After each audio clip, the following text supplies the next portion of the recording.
Hey everyone, Max Bowen here. If you're a longtime listener of the show, you know how much I love Comixology. This is the best place to go for digital comics from every company out there, from the big two to independent creator-owned titles. Well, folks, the big news is that they are hitting the presses. In the spring of 2021, they'll be teaming up with Dark Horse Comics, publisher of titles such as Black Hammer, Hellboy, and Sin City, my personal favorite, to distribute print editions of Comixology originals, graphic novels, and collections. This is going to include the Eisner Award winner Afterlift, along with Breaklands, Youth, and The Black Ghost. I have read most of these titles. They are amazing. I cannot wait to add them to my bookshelf. Now, these will be available in comic shops, bookstores, and libraries, and more will be announced in the weeks and months to come. But if you want all the updates, go to comixologyoriginals.com and follow them on Twitter, Facebook, and Instagram. Hey everyone, welcome back to Citywide Blackout, your home for music, movies, and more. I'm your host, Max Bowen. In this episode, I'm talking with London-based songwriter Chashe for her new album, Lucid, an eclectic mix of styles and sounds that looks at things like there being no rules when it comes to love or moving ahead without looking back. Now, Chashe is also a former Boston resident, having gone to Berklee College of Music, and I was really looking forward to talking about this. We go full music nerd, talking about our favorite venues, artists, and shows. Chashe also has new music in the works, and potentially some future events to look forward to.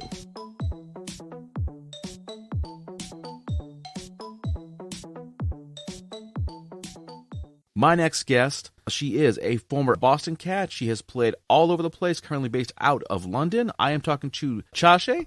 Chashe? Yep. Welcome to the show. It's great to have you here. I'm so excited to just dive into everything. Thank you so much for having me, Max. I'm looking forward to it. All right. Let's talk about your new album, Lucid. This was released about 2 months ago. And you talk about a lot of different things in the music: age, metamorphosis, love, pain. I'm curious why these topics were important enough to you that you want to include them in your work.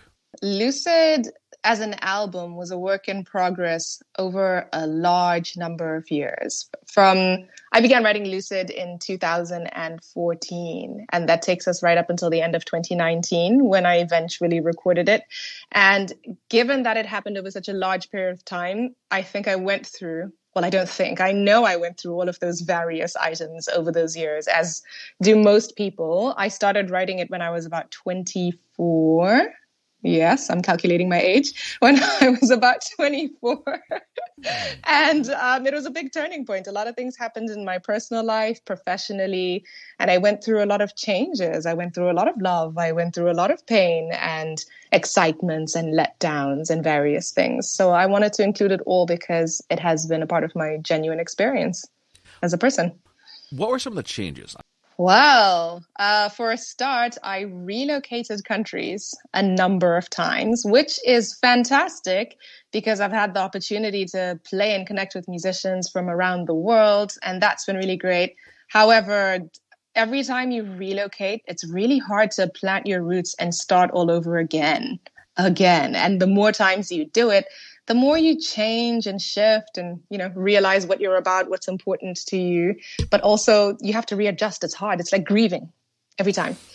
So that is one huge one. I also entered motherhood. I have a young daughter, which was, as you can imagine, is quite an epic change, a huge metamorphosis. You go from being your own person to being a mother of someone and have a whole responsibility. So those are two big metamorphic moments in my life. Talking about travel, about relocating all these places. Now, you were born in Zimbabwe. You were in Boston for a number of years studying at the Berklee College of Music. You're based out of London. Yes. That's certainly some very radical shifts in terms of the cultures you experience, the environment. Indeed. How do you think these grew you or shifted you as a person? That's a tough one to answer. I shifted in so many ways. Well, for a start, when I first left Zimbabwe, I went to South Africa for a couple of years before I moved to Boston. And the first shift culturally was trying to conduct my whole life in a different language. Most Zimbabweans do speak English. We learn English in school, but suddenly you go from being able to switch back and forth whenever you choose to having to conduct yourself in English and express yourself that way all the time. So that was really tough. And I remember as a teenager finding it really hard not to be able to just communicate what I meant in that moment in English. But anyway, fast forward a couple of years, I got used to speaking English all the time. Then moving to the US was a really big cultural shift as well, coming straight from South Africa. I don't even know if we have time to go into that. It was such a different world. The food was different. People were different. Culture was different. Society's standards and expectations of people were different. There was so much freedom. So it wasn't like every time I moved, I thought, oh, this is bad.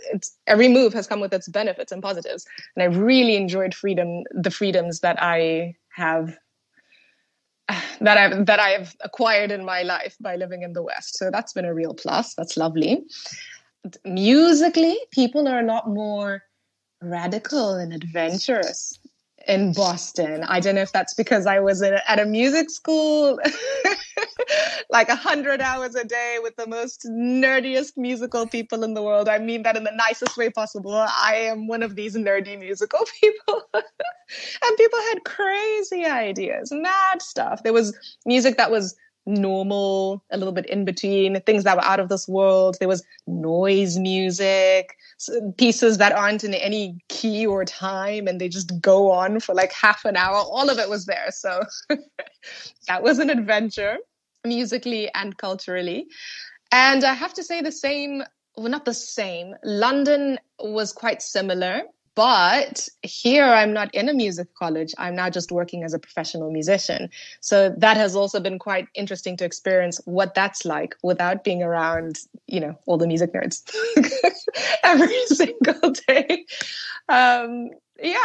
That's what I can say for that. It's shaped a lot. It's shaped my writing a lot, because when I feel inspired by something, I could be inspired by an experience I've had here in London today, or I could be nostalgic and thinking about Boston in the fall and, writing about the scenery and the beauty of it. Sometimes I think about the snow and then I write something very melancholy, or other times I'm thinking of South Africa and the heat and the beach, and all of these sounds would obviously be quite different. So I think what you'd find on Lucid is that a lot of the tracks can be quite disconnected and entirely different from each other, because they were inspired by different vibes, different countries, different experiences.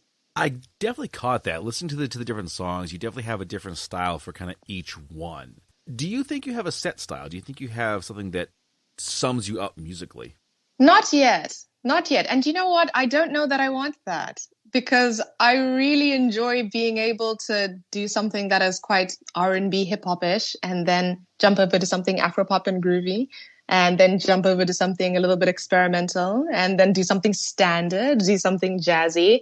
I know that for audiences, it makes it harder to know what to expect from Chashe, but I have to say, I think I like that. I don't mind. I definitely think it's a good thing, because I think if the songs all sound kind of the same, it can get a little boring after a while. It's like, okay, it's just like 12 tracks of this. Yeah, more of the same. Yeah. Instead your stuff, it's like, okay, you go from 945 to The Kiss to Hatfield to No Rules. Each one's got a very different flow, and I think a very different story. 945, for example, but this one seems to be all about a one-way journey. Does that reflect on your life a lot? It does, in that the story is half based in real life, half based in fiction, in that I have boarded a lot of one-way planes where I said goodbye to people and things and, never went back again. Going towards something new and exciting, but there's still that feeling of loss and feeling a bit let down and excited at the same time. So yeah, there definitely have been moments like that where I'm probably not in a train station, which sounds quite very nice and cinematic, but more like an airport. But it wouldn't sound as great if I said it's 9:45 and I'm here at the airport. Waiting in line for the past 2 hours. This sucks. Yeah, now I'm at TSA. They're checking my security badge. Yeah, that wouldn't be the most exciting song in the world. But are you the kind of person that never looks back when you move on to something else? You're like, okay, chapter closed, new thing. I would love to be that sort of a person, but unfortunately, I am absolutely the kind of person that looks back at least 1,000 times, which you can hear in some of my other songs where the whole song is about looking back. I don't go back, but I do look back often. So you've never been back to the places you've lived in? No, actually, I haven't been back to the US since I left. Not so much as a conscious decision. It just hasn't been that way. I've started a new journey here and it hasn't happened yet. I have been back to South Africa a few times because my mother lives there. And that's nice. It's hot and it's sunny. How could you not go back? But then again, so is America. And depending on where you go. I'm really curious about No Rules. It's a great song, but the thing that I got is that it's a concept, no rules, kind of again and again. It's a short song, too. It's about 1:20. What's the meaning behind that one? Well, I'm wondering if I want to tell the real story of No Rules or Please do. Please do. Well, I won't name names. I'm sure they wouldn't mind. Funny thing about No Rules is that it was the very last song that we added to the album. I mean, the album was done. It was finished. And someone who I was working closely with musically had an experience in their personal life where they went from being in a long-term monogamous situation to an open relationship situation. And it was No Rules came after the explosion of what that's like. And it's funny because I wasn't in the situation myself, but you definitely felt the shockwaves. And we got into the studio and did No Rules in an hour, which is weird because the rest of the album took years and years and years. Then this crazy weekend happened. There were no rules anymore. And we made this track in an hour and it was amazing. So that's the story of that. I hope nobody kills me later. Jeez. That's an extreme response. Well, yeah, it's unlikely. It's all love. That's good. Hey, and you know what? Love is love. Whatever kind of works for you, as long as everyone's cool with it, I say let it happen. Indeed. And you know what? Yeah, if there is love and there are no rules and everyone's okay with that, then okay. And sometimes trying new things means you might get burned a little bit. Yeah. That's the peril. Yeah. The song Hatfield, which is I think the final song, second to last song on the album. This one seems to talk a lot about home. Was this written with a specific home in mind? Zimbabwe in particular, my first home. Hatfield is actually the name of the first neighborhood that I grew up in. So when I think of Hatfield, that's me as a toddler, what my very early years were like with my family, friends, the trees, all of the stuff that I reference in the song. Yeah, that's the home that I think of. And Hatfield, interestingly, was one of the first pieces I started writing. And I've been writing and rewriting Hatfield for 7 years, which is now 6 or 7 years, and just coming back to it again and again and again. And every time I came back to it, it wasn't quite right. Sorry, I'm going on a tangent. Every time I came back to it, it just wasn't quite right. It didn't say exactly what I needed it to say. And in 2019, that finally happened. Everything that it needed to be came together for me, and I was ready to sing this ode to home. Given the length of time it took to get this thing done, all those years, was it at all hard for you to say, okay, it's done, we're going to put it out there, the whole world's going to hear it? Or was it very gratifying to say, okay, done, off the plate, go? Well, initially I was very excited and wanted it to go immediately. Like while the final mixes and masters were coming back to me, I needed it to be tomorrow. And then it had to be tomorrow. Everybody needs to work faster. I want this thing out, people. Go, go, go. And then February happened, early February 2020, and the whole world fell apart. And this was at the exact turning point at which I was planning a little tour for it, a release party, all of that stuff. And of course, everything had to cancel. So I went back and forth for several months, kind of holding on to it, because the longer you hold on to something that you've created, the more you treat it like this baby that you have, that you want to keep at home, safe from the world. So I definitely went through a phase like that, where I was listening to all the songs again and again and second guessing them back and forth. And then I would say, okay, I'm releasing the album. It's coming out on this date. And then the closer that I would get to that date, I would change my mind again. So that happened a number of times. But eventually I got to September of this year and I thought, you know what? Enough is enough. I didn't write this so that I could hold on to it and keep it safe. I really wanted to share this with people and all of my experiences and thoughts and all of the ways that I express myself through music in ways that sometimes I can't in English. This is what I've made for people, and it's time. And after I did that, I felt so free, so excited, and so creative again. I've written so many songs since releasing Lucid. It's amazing. It's blowing my mind how much creativity it has inspired. Was there someone to sort of take the album out of your hands and be like, no, you're done. No more tweaking. Put it out there. Not a single person. Oh. However, everyone who worked on it at different times was going, okay, come on. This is getting ridiculous. Okay, come on. When is this album coming out? And I would sometimes see my phone ringing and then go, no, it's the producer from Her and Her Will. And he's asking me again. That's the producer I worked with, Jason Bond. And he would just hit me up and say, hey, would you like to have a coffee? How's the song coming? Album? When are we releasing this? Things like that. So yes, I was being held accountable by the people I'd worked with on putting it together. And my partner was very supportive of this. And he would often say, it's getting ridiculous. You know, there'll never be a right time, right? I think maybe this is the month. Is this the month? I think this is the month. So that was helpful. Very true, because they're right. There is no perfect time to release something. It just, the perfect time is when you throw it out there. I suppose, but I felt like there was. And I don't know what I was waiting for. Even now, in retrospect, what was I waiting for? Because nothing new happened in September, coronavirus-wise, worldwide-wise, personally, professionally. Nothing changed. It was just time. So, yeah, I guess there wasn't a perfect time, except for the one that was in my head. Now, you're working on new music. You've had all this stuff in the works. Are you going in any new directions? Ooh, yes, in that a lot of the new songs will not sound like a lot of the pieces that have already happened in Lucid for exactly the same reason that a lot of the tracks in Lucid don't sound like each other. I'm exploring new directions and I'm having a great time doing it. I want to hear your death metal project. I want that to happen. I have to work on my screaming first. Apparently, there's a real technique for that. Oh yeah, there is. I think it all comes from the diaphragm. You got to really bring it up from that. Exactly, and you have to do it with care. Yeah, because you can seriously mess your throat up doing that wrong. Yeah, you can. I would love to see that happen. Yeah.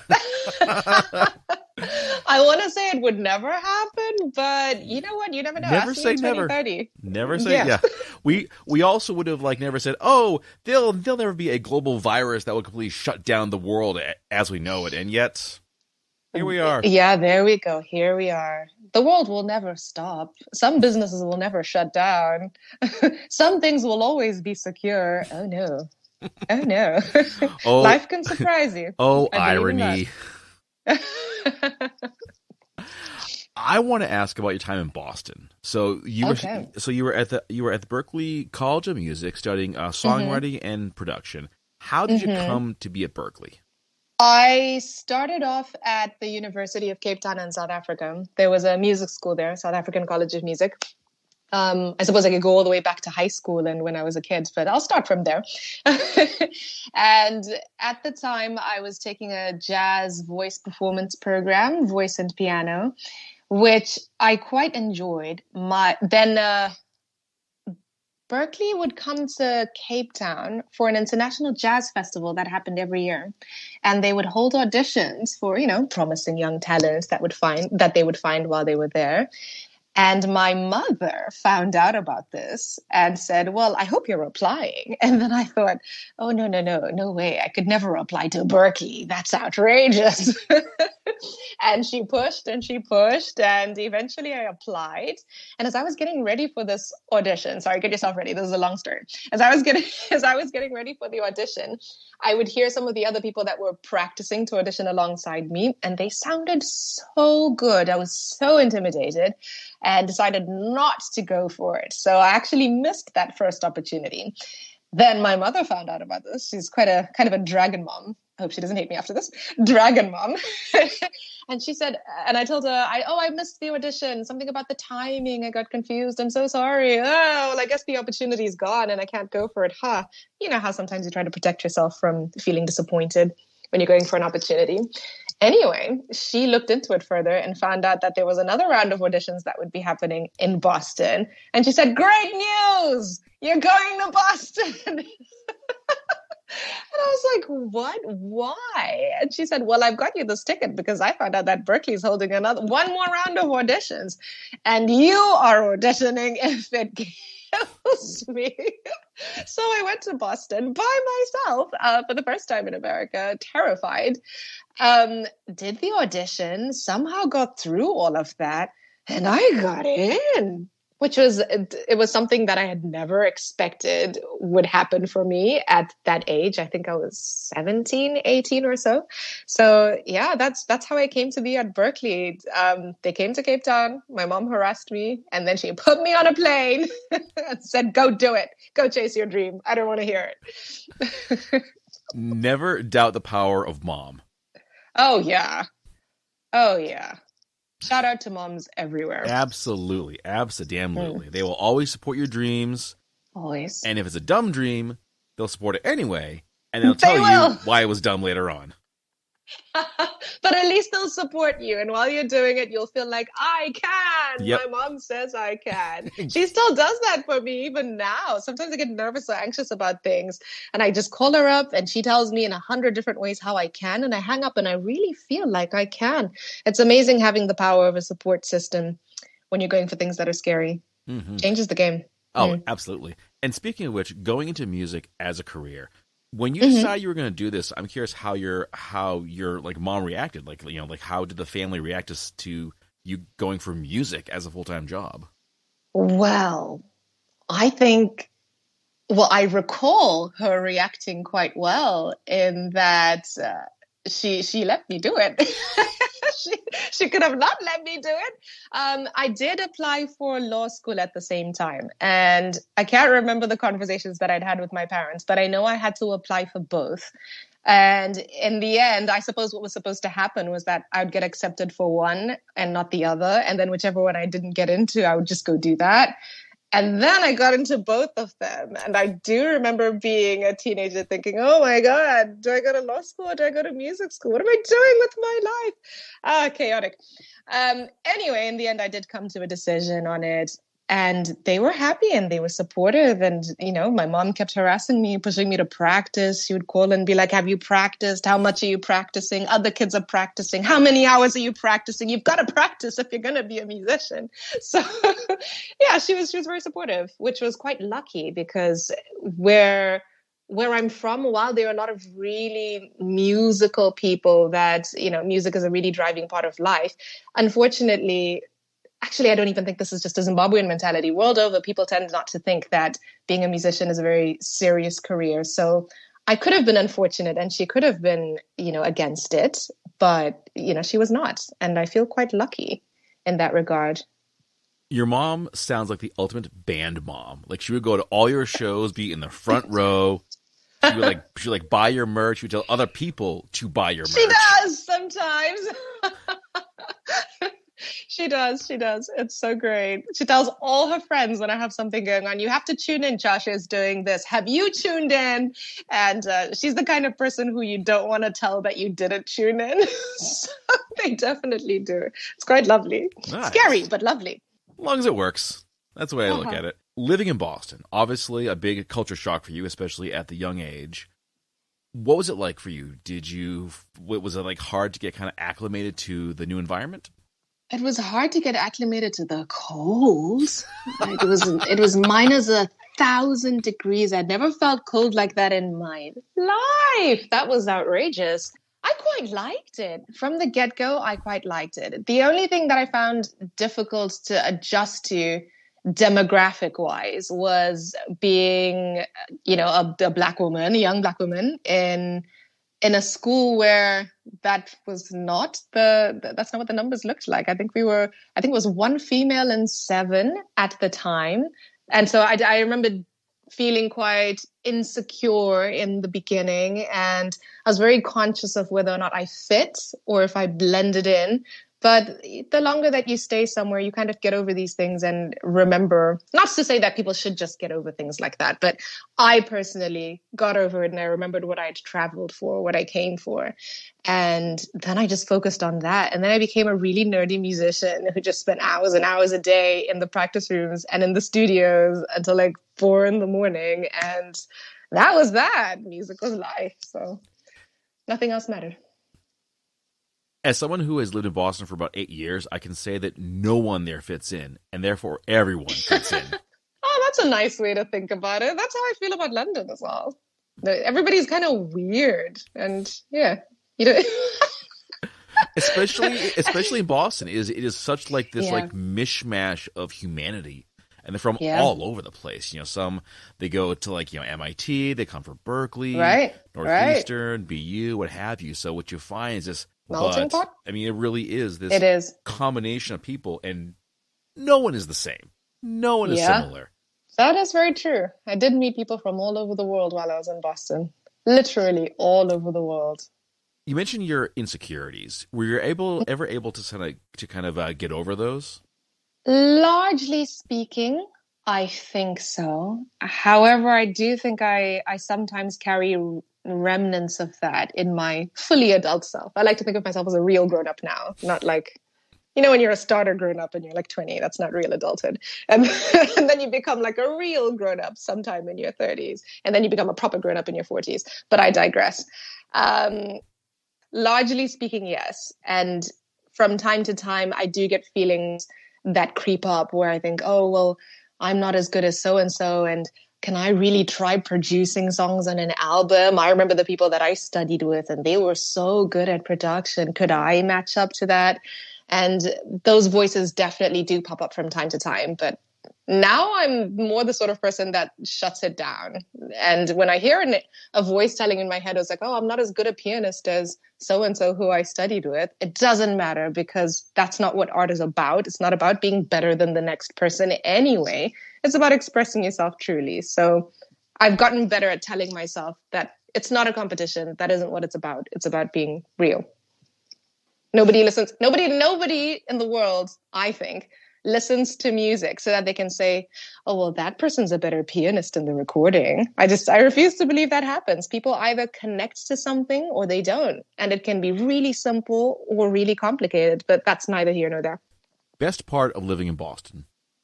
Okay, I have that answer ready because it's really how I feel. Fall. I love the autumn. The leaves. I can't stand it. Every October that I am not in Boston hurts my heart. I know trees are beautiful in other places too, but there really was something special about New England's season of fall. The leaves just got so big. It didn't make sense. And the gold wasn't normal, natural gold, like in a Sharpie or something. It was out of this universe gold, and all of them glow together like they're singing. It really is like a wonder of the world to me. I think everybody needs to see that at least once. You've got to see fall in New England. I can imagine like 17-year-old you seeing that for the first time and just being like slack-jawed, like, what is this? Whoa, it was so beautiful. We used to go lie down in it like kids. And what is it? It's not a snow angel. Is it a leaf angel? What do you call it when you dive into leaves and just flap about? Yeah, leaf angel. We'll go with that. Okay, I enjoyed being a leaf angel. I also enjoyed being a snow angel, but wow, the fall was incredible. It took my breath away. There's nothing like that. Yeah, I've lived in the area my whole life. It never stops being awesome. Never. You don't get over it. You don't get older and think, I'm done with that now. No. It's always amazing. It is. How about the music scene in Boston? Were you able to go out to shows or connect with other artists?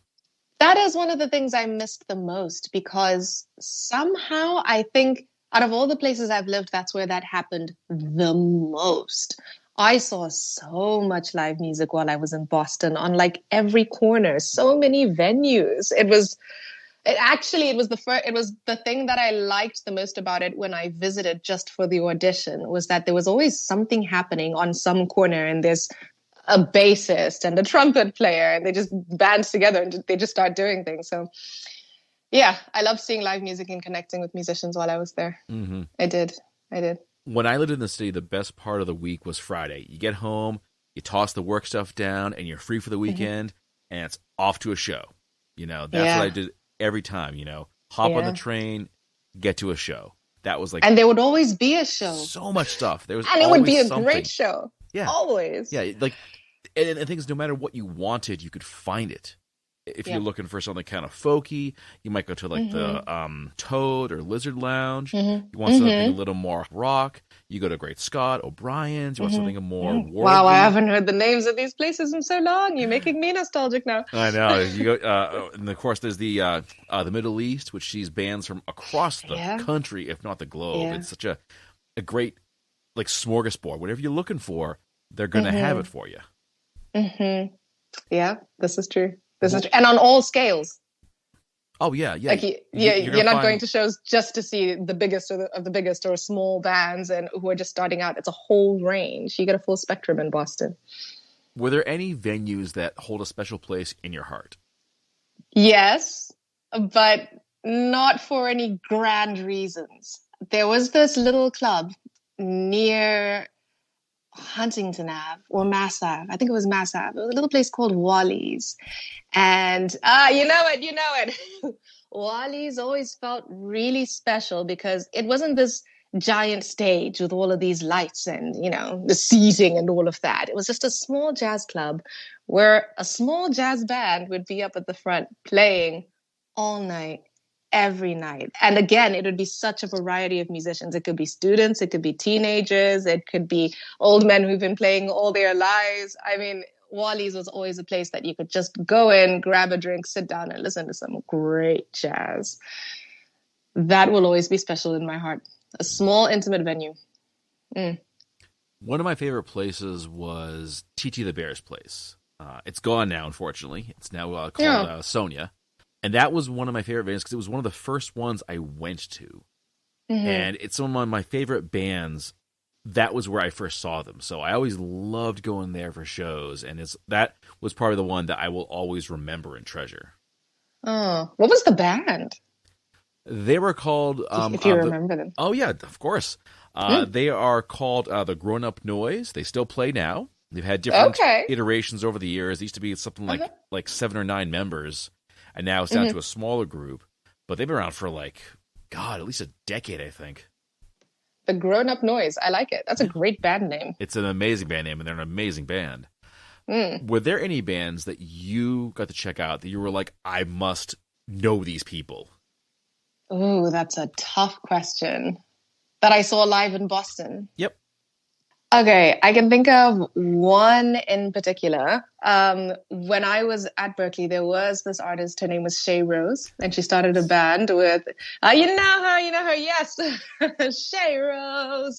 She is so eclectic and exciting and electronic. When you go to see a performance and everybody on stage is on fire, from the drummer to the guitarist, the singer, everything was in the pocket.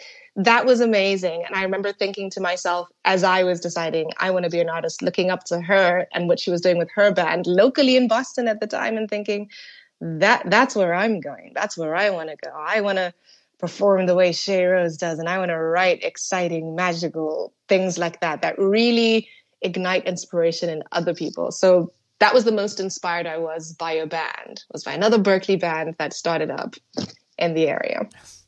Excellent choice. I've actually gone to some of Shay's shows, and yeah, she's amazing. Just total fire. So good. So good. It almost makes, well, at the time, it almost made me want to be insecure and hide a little bit and think, oh, I can't do it. I can't do it. Look how amazing she is. But I thought, that's not the point. It's not a competition. And this is so inspiring. I have to give it a try. Excellent. So I'm grateful that I got to see her and her band. I think one of my, I could talk Boston bands till the cows come home, but some of my favorites would definitely be, I mentioned them before, the Grown Up Noise. Absolutely. Mm-hmm. Yes, I've got to look them up. Walter Sickert and the Army of Broken Toys. Mm-hmm. Their shows are performances, and they are absolutely amazing. I actually saw them shortly before everything, shut down. Okay. And they played at the Sinclair. I was lucky. Yeah. And they played at the Sinclair. Okay. Which is one of the newer venues in Boston. And they, like I said, their stuff is full-on spectacle, and it's absolutely amazing. I always love seeing them live. I do love that kind of show. That's so lucky. That was one of your last shows before all of us went crazy. God. Lucky. Oh, God. Oh, that's so lucky. The last show I saw was Christopher Scott here in London just before everything shut down. He's, I forgot which state he's from, but he does this really interesting futuristic jazz. And I know, it's really, really beautiful stuff. And it was like you're describing, a show that is a story and a performance, and there's poetry and all of that in between. So, yeah, it's lucky. Mm-hmm. I look forward to live shows again after all of this. Don't we all? Oh, my God. So, living in London, what got you over there? What happened to make that your next stop? London. Okay. This primarily became my next stop because after my daughter was born, my partner is English, and he wanted to be closer to home. It would be easier, with a young baby. And also it would be kind of closer to home for me as well. So initially it was a practical decision. And over time, he's a musician as well. We got really excited about trying out the music scene in London and seeing what that would be like, a whole different experience. And because of its location, it would be so much easier to go and check out other places nearby. So yeah, it began as a practical move, but then we decided to explore what life would be like musically. And it's been really great. It's been good fun. What would you say sets it apart from the Boston music scene? That's a great question. Nobody's asked me that before. I don't know. I'm inclined to say that I don't know that it's that different from Boston and New York, aside from the fact that it's in a different country and you hear a lot more in different languages. I would say that. And that can be quite interesting. And you hear influences of Eastern music, influences of French and German things that are a bit more trance.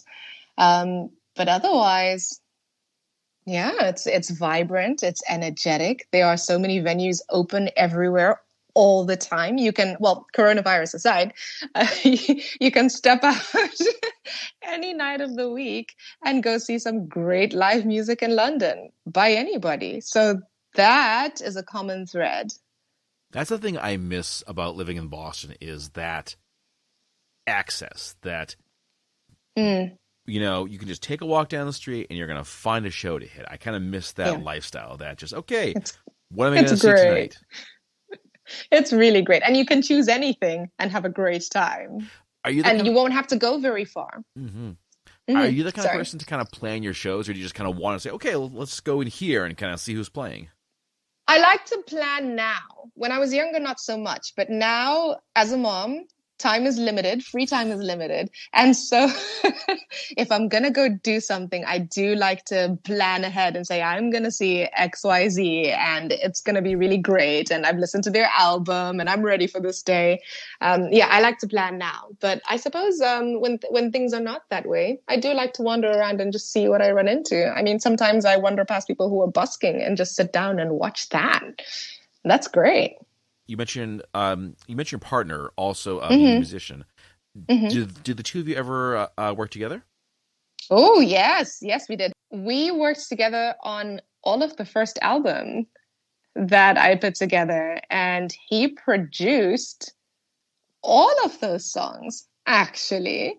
And that was quite exciting. It was a really interesting experience to be working with someone who you're with so closely. It was quite an exciting time. And on this one, Lucid, we collaborated on a couple of the songs that were on it as well. So we do jam a lot. We're nerdy people that jam a lot at home. And produce music and, make songs, trash them, decide we're going to release them. Easy. I getcha. You released your first album, D, in 2012. Yes. One of your biggest singles, Zekupenga, in Zekupenga, 2015. you got it. How would you say you've grown? How would you say that the experience of releasing albums and making the music has evolved you as a musician? It's made me more relentless in that I'm more excited about making music with each release I do, and I want it to be better, whatever that means. I don't know if this is a good thing or a bad thing, but I'm constantly comparing whatever it is that I'm doing currently to what I did before, to the track that came before that, and thinking, is it better? Is it different? Have I improved this? Is my technique better? So it helps me to critique myself and plan out new things. I'd love to say it makes me braver as a person every time I release something, but I don't know that fear ever really goes away right before you release a piece of music and, see what the world thinks about it. But it definitely changes my writing every time. I think it's good that it doesn't. I don't think it should go away, because I think if the time comes that you're like meh about releasing something, that's probably a warning sign that either you've lost your passion for the music or you just don't care what people think. Yeah, maybe. And that doesn't sound ideal. Yeah, I think you should always be having like a mini freak out before you release your album. Do you? I sometimes wonder how healthy that is. My freakouts are massive. Oh, geez. They're massive. My freakouts keep people up until 1 a.m. And I'm just going on about, I had an arpeggio in a song. Is it the right one? Was that the right sound? What if the bass goes? You know how it is. Oh yeah. I've definitely seen friends who are putting out a new album and they're like, oh my God, what if no one likes it? What if I've just pissed away a couple $1,000 recording this thing for no good reason? I'll just have stacks of CDs in my apartment until I'm like 50. Until the end of time. Yeah, exactly. There definitely is that. I did go through that phase with Lucid where I had a moment of panic where I thought, what if nobody likes it? What if everybody hates that? And I do think it is something that everybody goes through. You make something, you work hard on it for so long, you spend a lot of money on it, a lot of time, and then it is natural to just worry. What's been the response? Well, so far, quite surprising. I've been surprised a lot by the things that people have liked or told me that they're liking or responding well to. There are songs on there that I thought, oh, I don't know if anyone's going to like this. Will they skip past it? What will the response be like? And actually people send me messages that say, hey, I really, really loved it. Lucid in particular is the one that I'm thinking of. It's a bit weird. It's a bit out there. And then people are liking it. And it's really encouraging. So I feel like, great, I'll be more experimental. Back home, Hatfield is proving quite popular. And that's really exciting as well because it's on the radio at home. And there's a tree that I talk about a lot that blooms in Zimbabwe at exactly this time of year, which this was not planned, but as it happens, this is bloom time. And I'm singing about the jacarandas and people are like, jacarandas! And, and the song has been on the radio and I can't believe it. People like it. People are listening to me brooding about my feelings and talking about stuff. So I'm well pleased. Now, you also handle the production for these songs as well. Was that a new thing for you? Yes, completely new. I don't know if I should confess it, but a lot of the time I had no idea what I was doing.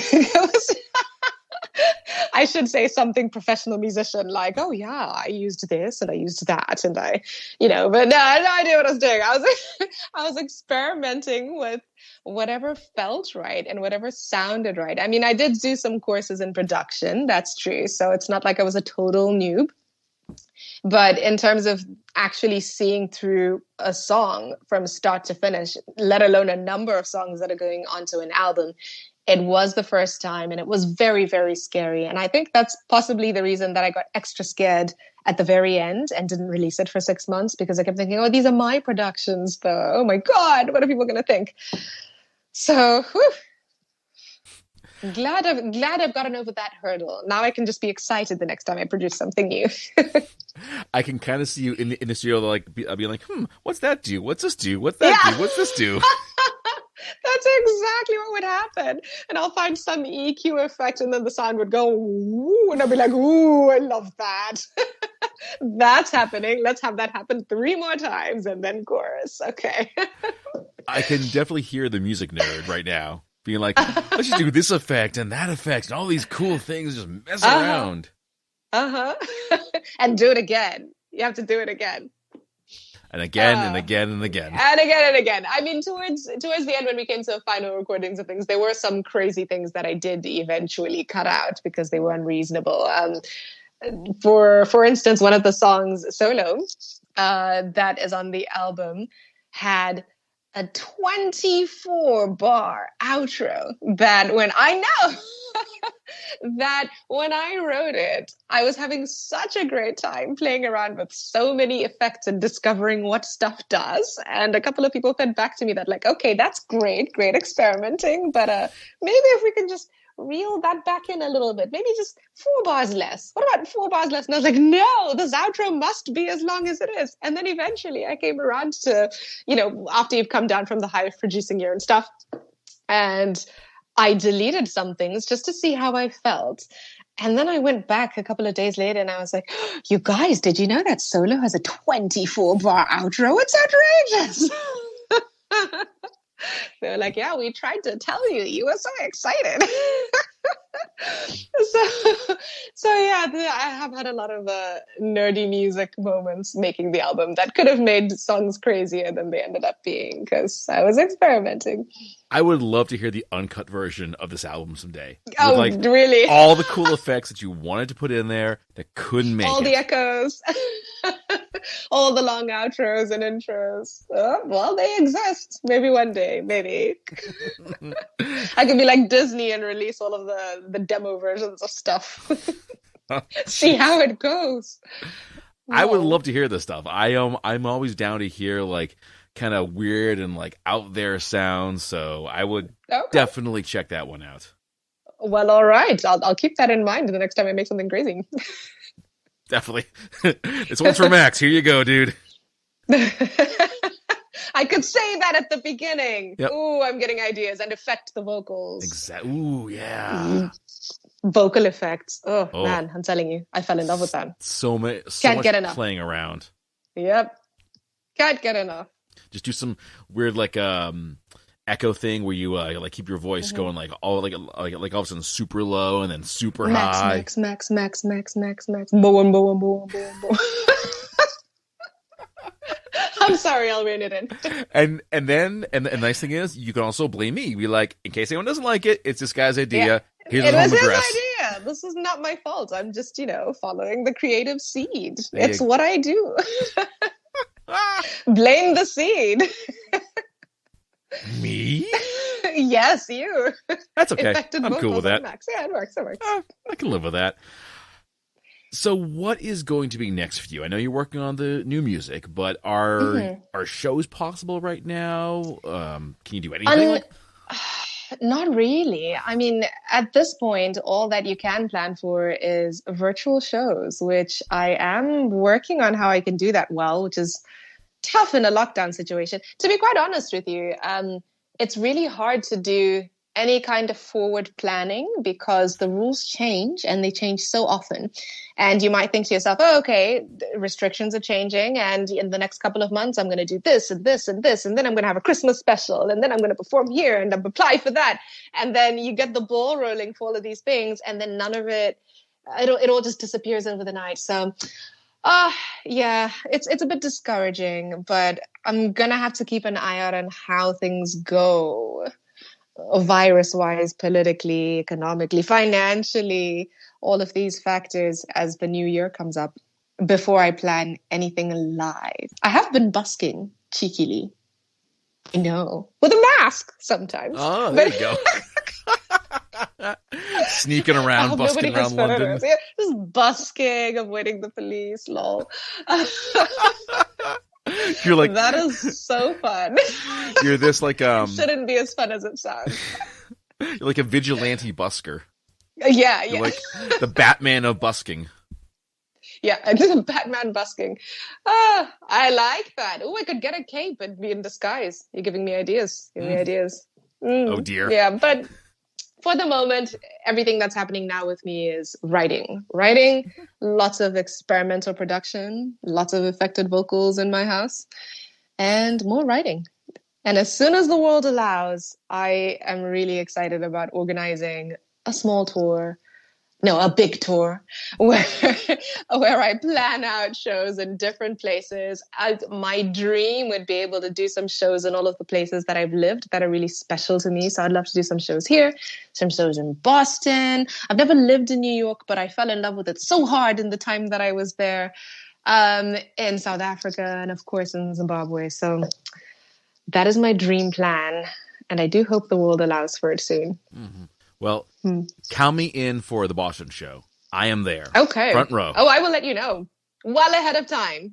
And then you can plan. You can plan and not have an excuse to not be there. I'll send my mother after you. Oh, no. Remember what I told you about her? No. I'll tell her your name and email address and everything. She'll be scary online. Oh, dear. Oh, dear. What is the one place that is on your must perform at list? Ooh. Coachella. Can I say that? I know it's outrageous, but Coachella, that would be really great. I wanted to do Coachella for years. It's a process. You have to grow and work really hard to get there, but I don't see why not. Well, Coachella, guys, if you're listening, this is your artist. Get her booked, make her part of the show. Thank you. Coachella 2024, 2023, 2024. It's going to happen. Yeah. Watch this space. Now, you talked before about being a working musician, and that can be such like a nebulous title. How would you define being a working musician? Well, personally for me, I am all music all the time, but in such different ways. So when it's not shows or writing or working on my own things, sometimes I'm writing things for other people. Sometimes I'm teaching. I run a small business and I teach. Yeah, it's good fun. I teach kids how to play the piano and sing. I'm a huge music theory nerd. I can talk about chords all day. And I get to do that, which is fantastic. So if I'm not teaching, I'm playing or I'm practicing or I'm writing or I'm producing or I'm performing. So for me, a career as a musician encompasses all of those different things every day. Well, Chashe, thank you so much for talking to me. This has been a lot of fun. I've loved every bit of it. And folks, if you're listening to this right now, check out Lucid. Available on all your streaming sites, Spotify, Apple, wherever you get your music. Check this one out. It's an amazing album, and you're definitely going to love it. And before we go, where do folks go to learn more about you? Hit us with all your social links. Okay. So you can find out about me on chashemusic.com or at Chashe Official on Instagram. On Twitter, I'm Chashe Music. And on Facebook, I'm Chashe Music as well. The tough part here is spelling Chashe. So I'm going to go ahead and spell that. C for cat, H for Harry, A for apple, S for snake, H for Harry, E. Chashe. You'll find me. All right. And I do reply my messages. I love to hear from people. All right, folks. Well, you heard it here first. Now go check her out, listen to the music, and at some point, shows. We look forward to that. Chashe, thank you once again. Thank you so much for having me. Really appreciate it. It's been fab. All right. This is your girl, Lady V, host of The V Line, and you're listening to Citywide Blackout. All right, folks, that brings the episode to a close. You can follow the show on Facebook under Citywide Blackout and Facebook and Instagram under Citywide Max. Listen to the show on Podbean, Spotify, Amazon Music, Apple Podcasts, and every Saturday at 10 p.m. on Boston Free Radio. To close things out, I've got 2 songs from the new album, Lucid, followed by 945. As always, keep those ears open.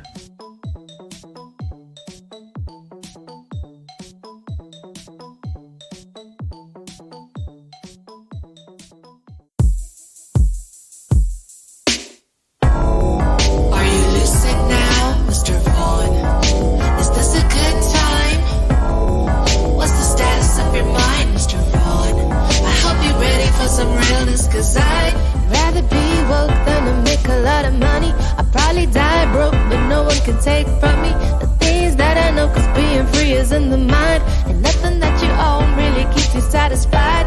Way, way, way too much time's wasted. Way, way, way too much this rat is racing, chasing super rich guys. Damn super rich guys.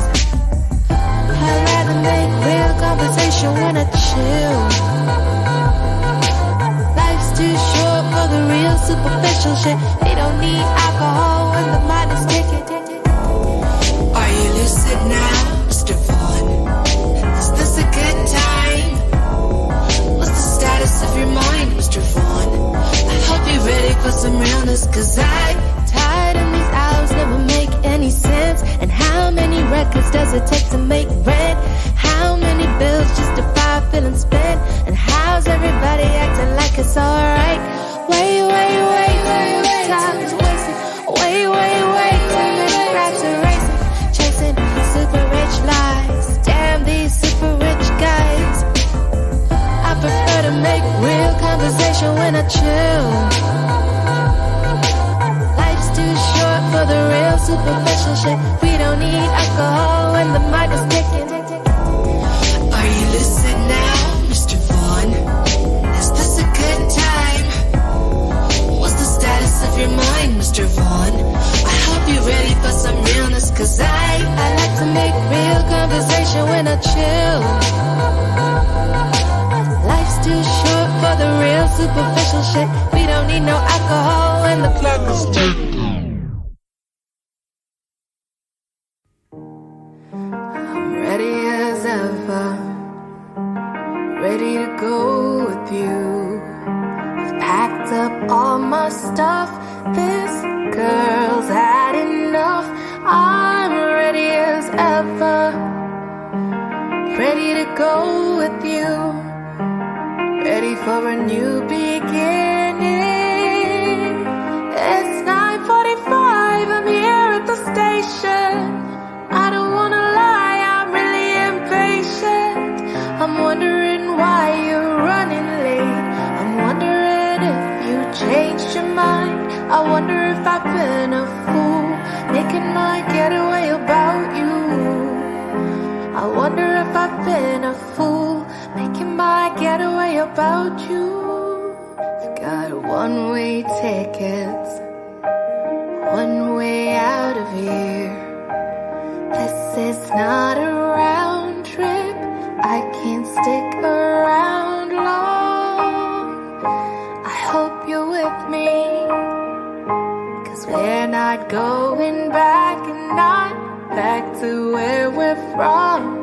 It's 9:45, I'm here at the station. I don't wanna lie, I'm really impatient. I'm wondering how you're running late. I'm wondering if you changed your mind. I wonder if I've been a fool, making my getaway about you. I wonder if I've been a fool, making my getaway about you. I don't wanna leave tomorrow, it becomes so easy to stay. No, I don't wanna go tomorrow, we had a deal we would leave today. So don't you leave me hanging on the platform. I don't know if the train's gonna wait for long. Now hurry up and decide, cause we're really running out of time. Go hurry up and decide. Are you going, are you staying behind? I hope you don't leave me hanging on the platform. I don't know if the train's gonna wait for long. It's 9:45 here at the station. I don't wanna lie, I'm really impatient. I can't believe how you're running late. I'm wondering if you changed your mind. I wonder if I've been a fool, making my getaway about you. I wonder if I've been a fool, making my getaway about you.